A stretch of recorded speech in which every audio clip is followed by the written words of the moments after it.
Supreme court ಸೂಚನೆಯ ಬೆನ್ನಲ್ಲೇ GBA ಚುನಾವಣೆಯ ತಯಾರಿ ಬಿರುಸಿನಿಂದ ಸಾಗಿದೆ.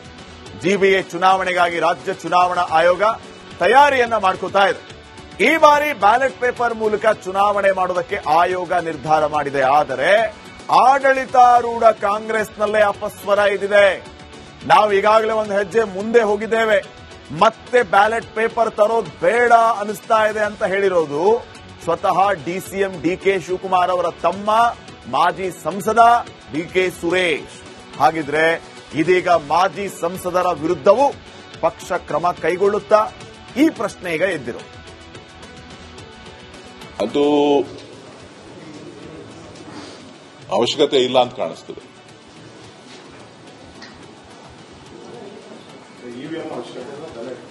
ಬ್ಯಾಲೆಟ್ ಬಿಟ್ಟಿದೀವಿ. ಬ್ಯಾಲೆಟ್ ಬಿಟ್ಟು ಮತ್ತೆ ಇವ್ರ ಕೈಲೇ ಇರ್ತದೆ, ಕರ್ನಾಟಕ ಸರ್ಕಾರದ ಕೈಲೇ ಇರ್ತದೆ ಚುನಾವಣೆ ನಡೆಸುವಂತದ್ದು. ಕರ್ನಾಟಕ ಚುನಾವಣಾ ಆಯೋಗನೇ ಇರ್ತದೆ. ಅದನ್ನು ತಿರ್ಚಕ್ಕೆ ಯಾರು ಆಗಲ್ವಲ್ಲ.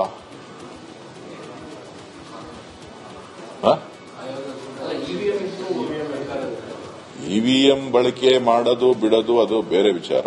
ನಾವು ಒಂದೆಜ್ಜೆ ಮುಂದೆ ಹೋಗಿದ್ದೀವಿ. ಒಂದೆಜ್ಜೆ ಮುಂದೆ ಹೋಗಿ ಮತ್ತೆ ಹಿಂದಕ್ಕೆ ಬರುವಂತದ್ದು ಸರಿನಾ ತಪ್ಪ ಅನ್ನೋದನ್ನ ಪಕ್ಷ ಹೈಕಮಾಂಡ್ ತೀರ್ಮಾನ ಮಾಡಬೇಕು. ಸುಪ್ರೀಂ ಕೋರ್ಟ್ ಸೂಚನೆಯ ಬೆನ್ನಲ್ಲೇ ಜಿಬಿಎ ಚುನಾವಣೆಯ ತಯಾರಿ ಬಿರುಸಿನಿಂದ ಸಾಗಿದೆ. ಜಿಬಿಎ ಚುನಾವಣೆಗಾಗಿ ರಾಜ್ಯ ಚುನಾವಣಾ ಆಯೋಗ ತಯಾರಿಯನ್ನ ಮಾಡ್ಕೋತಾ ಇದೆ. ಈ ಬಾರಿ ಬ್ಯಾಲೆಟ್ ಪೇಪರ್ ಮೂಲಕ ಚುನಾವಣೆ ಮಾಡೋದಕ್ಕೆ ಆಯೋಗ ನಿರ್ಧಾರ ಮಾಡಿದೆ. ಆದರೆ ಆಡಳಿತಾರೂಢ ಕಾಂಗ್ರೆಸ್ನಲ್ಲೇ ಅಪಸ್ವರ ಇದಿದೆ.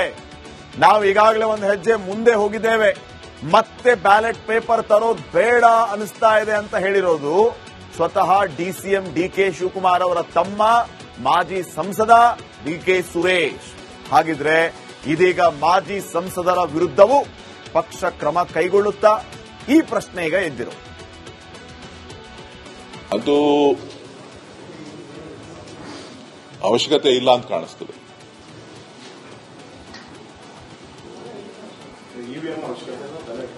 ಬ್ಯಾಲೆಟ್ ಬಿಟ್ಟಿದೀವಿ. ಬ್ಯಾಲೆಟ್ ಬಿಟ್ಟು ಮತ್ತೆ ಇವ್ರ ಕೈಲೇ ಇರ್ತದೆ, ಕರ್ನಾಟಕ ಸರ್ಕಾರದ ಕೈಲೇ ಇರ್ತದೆ ಚುನಾವಣೆ ನಡೆಸುವಂತದ್ದು. ಕರ್ನಾಟಕ ಚುನಾವಣಾ ಆಯೋಗನೇ ಇರ್ತದೆ. ಅದನ್ನು ತಿರ್ಚಕ್ಕೆ ಯಾರು ಆಗಲ್ವಲ್ಲ.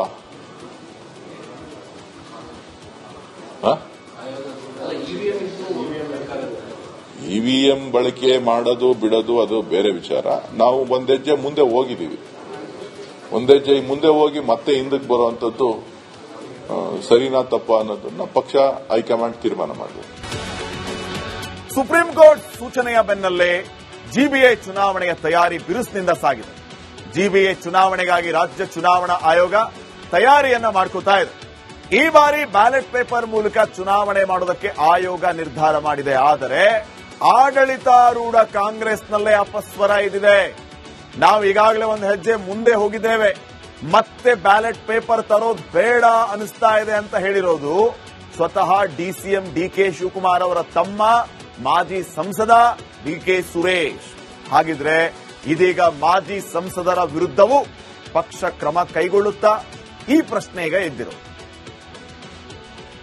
ಅದು ಅವಶ್ಯಕತೆ ಇಲ್ಲ ಅಂತ ಕಾಣಿಸ್ತದೆ.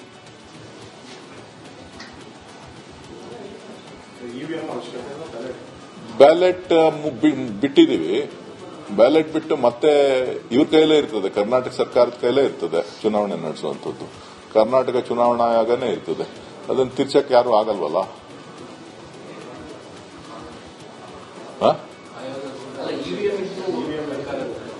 ಇವಿಎಂ ಬಳಕೆ ಮಾಡೋದು ಬಿಡೋದು ಅದು ಬೇರೆ ವಿಚಾರ. ನಾವು ಒಂದೆಜ್ಜೆ ಮುಂದೆ ಹೋಗಿದ್ದೀವಿ. ಒಂದೆಜ್ಜೆ ಮುಂದೆ ಹೋಗಿ ಮತ್ತೆ ಹಿಂದಕ್ಕೆ ಬರುವಂತದ್ದು ಸರಿನಾ ತಪ್ಪ ಅನ್ನೋದನ್ನ ಪಕ್ಷ ಹೈಕಮಾಂಡ್ ತೀರ್ಮಾನ ಮಾಡಬೇಕು. ಸುಪ್ರೀಂ ಕೋರ್ಟ್ ಸೂಚನೆಯ ಬೆನ್ನಲ್ಲೇ ಜಿಬಿಎ ಚುನಾವಣೆಯ ತಯಾರಿ ಬಿರುಸಿನಿಂದ ಸಾಗಿದೆ. ಜಿಬಿಎ ಚುನಾವಣೆಗಾಗಿ ರಾಜ್ಯ ಚುನಾವಣಾ ಆಯೋಗ ತಯಾರಿಯನ್ನ ಮಾಡ್ಕೋತಾ ಇದೆ. ಈ ಬಾರಿ ಬ್ಯಾಲೆಟ್ ಪೇಪರ್ ಮೂಲಕ ಚುನಾವಣೆ ಮಾಡೋದಕ್ಕೆ ಆಯೋಗ ನಿರ್ಧಾರ ಮಾಡಿದೆ. ಆದರೆ ಆಡಳಿತಾರೂಢ ಕಾಂಗ್ರೆಸ್ನಲ್ಲೇ ಅಪಸ್ವರ ಇದಿದೆ. ನಾವು ಈಗಾಗಲೇ ಒಂದು ಹೆಜ್ಜೆ ಮುಂದೆ ಹೋಗಿದ್ದೇವೆ, ಮತ್ತೆ ಬ್ಯಾಲೆಟ್ ಪೇಪರ್ ತರೋದು ಬೇಡ ಅನಿಸ್ತಾ ಇದೆ ಅಂತ ಹೇಳಿರೋದು ಸ್ವತಃ ಡಿಸಿಎಂ ಡಿಕೆ ಶಿವಕುಮಾರ್ ಅವರ ತಮ್ಮ ಮಾಜಿ ಸಂಸದ ಡಿಕೆ ಸುರೇಶ್. ಹಾಗಿದ್ರೆ ಇದೀಗ ಮಾಜಿ ಸಂಸದರ ವಿರುದ್ಧವೂ ಪಕ್ಷ ಕ್ರಮ ಕೈಗೊಳ್ಳುತ್ತಾ ಈ ಪ್ರಶ್ನೆ ಈಗ ಎದ್ದಿರೋ ಅದು ಅವಶ್ಯಕತೆ ಇಲ್ಲ ಅಂತ ಕಾಣಿಸ್ತದೆ.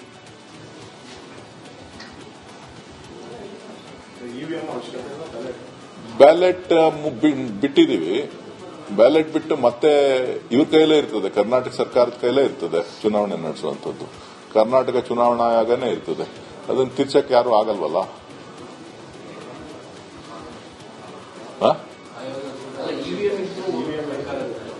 ಇವಿಎಂ ಬಳಕೆ ಮಾಡೋದು ಬಿಡೋದು ಅದು ಬೇರೆ ವಿಚಾರ. ನಾವು ಒಂದೆಜ್ಜೆ ಮುಂದೆ ಹೋಗಿದ್ದೀವಿ. ಒಂದೆಜ್ಜೆ ಮುಂದೆ ಹೋಗಿ ಮತ್ತೆ ಹಿಂದಕ್ಕೆ ಬರುವಂತದ್ದು ಸರಿನಾ ತಪ್ಪ ಅನ್ನೋದನ್ನ ಪಕ್ಷ ಹೈಕಮಾಂಡ್ ತೀರ್ಮಾನ ಮಾಡಬೇಕು. ಸುಪ್ರೀಂ ಕೋರ್ಟ್ ಸೂಚನೆಯ ಬೆನ್ನಲ್ಲೇ ಜಿಬಿಎ ಚುನಾವಣೆಯ ತಯಾರಿ ಬಿರುಸಿನಿಂದ ಸಾಗಿದೆ. ಜಿಬಿಎ ಚುನಾವಣೆಗಾಗಿ ರಾಜ್ಯ ಚುನಾವಣಾ ಆಯೋಗ ತಯಾರಿಯನ್ನ ಮಾಡ್ಕೋತಾ ಇದೆ. ಈ ಬಾರಿ ಬ್ಯಾಲೆಟ್ ಪೇಪರ್ ಮೂಲಕ ಚುನಾವಣೆ ಮಾಡೋದಕ್ಕೆ ಆಯೋಗ ನಿರ್ಧಾರ ಮಾಡಿದೆ. ಆದರೆ ಆಡಳಿತಾರೂಢ ಕಾಂಗ್ರೆಸ್ನಲ್ಲೇ ಅಪಸ್ವರ ಇದಿದೆ. ನಾವು ಈಗಾಗಲೇ ಒಂದು ಹೆಜ್ಜೆ ಮುಂದೆ ಹೋಗಿದ್ದೇವೆ, ಮತ್ತೆ ಬ್ಯಾಲೆಟ್ ಪೇಪರ್ ತರೋದು ಬೇಡ ಅನಿಸ್ತಾ ಇದೆ ಅಂತ ಹೇಳಿರೋದು ಸ್ವತಃ ಡಿಸಿಎಂ ಡಿಕೆ ಶಿವಕುಮಾರ್ ಅವರ ತಮ್ಮ ಮಾಜಿ ಸಂಸದ ಡಿಕೆ ಸುರೇಶ್. ಹಾಗಿದ್ರೆ ಇದೀಗ ಮಾಜಿ ಸಂಸದರ ವಿರುದ್ಧವೂ ಪಕ್ಷ ಕ್ರಮ ಕೈಗೊಳ್ಳುತ್ತಾ ಈ ಪ್ರಶ್ನೆ ಈಗ ಎದ್ದಿರೋ. ಅದು ಅವಶ್ಯಕತೆ ಇಲ್ಲ ಅಂತ ಕಾಣಿಸ್ತದೆ.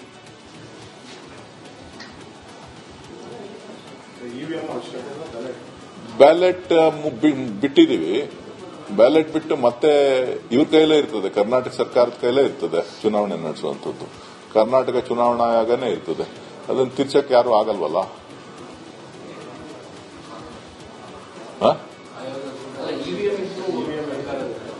ಇವಿಎಂ ಬಳಕೆ ಮಾಡೋದು ಬಿಡೋದು ಅದು ಬೇರೆ ವಿಚಾರ. ನಾವು ಒಂದೆಜ್ಜೆ ಮುಂದೆ ಹೋಗಿದ್ದೀವಿ. ಒಂದೆಜ್ಜೆ ಮುಂದೆ ಹೋಗಿ ಮತ್ತೆ ಹಿಂದಕ್ಕೆ ಬರುವಂತದ್ದು ಸರಿನಾ ತಪ್ಪ ಅನ್ನೋದನ್ನ ಪಕ್ಷ ಹೈಕಮಾಂಡ್ ತೀರ್ಮಾನ ಮಾಡಬೇಕು. ಸುಪ್ರೀಂ ಕೋರ್ಟ್ ಸೂಚನೆಯ ಬೆನ್ನಲ್ಲೇ ಜಿಬಿಎ ಚುನಾವಣೆಯ ತಯಾರಿ ಬಿರುಸಿನಿಂದ ಸಾಗಿದೆ. ಜಿಬಿಎ ಚುನಾವಣೆಗಾಗಿ ರಾಜ್ಯ ಚುನಾವಣಾ ಆಯೋಗ ತಯಾರಿಯನ್ನ ಮಾಡ್ಕೋತಾ ಇದೆ. ಈ ಬಾರಿ ಬ್ಯಾಲೆಟ್ ಪೇಪರ್ ಮೂಲಕ ಚುನಾವಣೆ ಮಾಡೋದಕ್ಕೆ ಆಯೋಗ ನಿರ್ಧಾರ ಮಾಡಿದೆ. ಆದರೆ ಆಡಳಿತಾರೂಢ ಕಾಂಗ್ರೆಸ್ನಲ್ಲೇ ಅಪಸ್ವರ ಇದಿದೆ. ನಾವು ಈಗಾಗಲೇ ಒಂದು ಹೆಜ್ಜೆ ಮುಂದೆ ಹೋಗಿದ್ದೇವೆ, ಮತ್ತೆ ಬ್ಯಾಲೆಟ್ ಪೇಪರ್ ತರೋದು ಬೇಡ ಅನಿಸ್ತಾ ಇದೆ ಅಂತ ಹೇಳಿರೋದು ಸ್ವತಃ ಡಿಸಿಎಂ ಡಿಕೆ ಶಿವಕುಮಾರ್ ಅವರ ತಮ್ಮ ಮಾಜಿ ಸಂಸದ ಡಿಕೆ ಸುರೇಶ್. ಹಾಗಿದ್ರೆ ಇದೀಗ ಮಾಜಿ ಸಂಸದರ ವಿರುದ್ಧವೂ ಪಕ್ಷ ಕ್ರಮ ಕೈಗೊಳ್ಳುತ್ತಾ ಈ ಪ್ರಶ್ನೆ ಈಗ ಎದ್ದಿರೋ. ಅದು ಅವಶ್ಯಕತೆ ಇಲ್ಲ ಅಂತ ಕಾಣಿಸ್ತದೆ.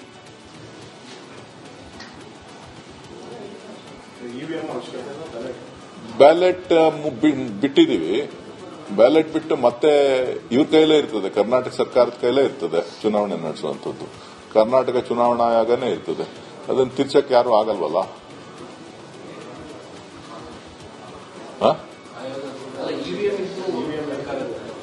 ಇವಿಎಂ ಬಳಕೆ ಮಾಡೋದು ಬಿಡೋದು ಅದು ಬೇರೆ ವಿಚಾರ.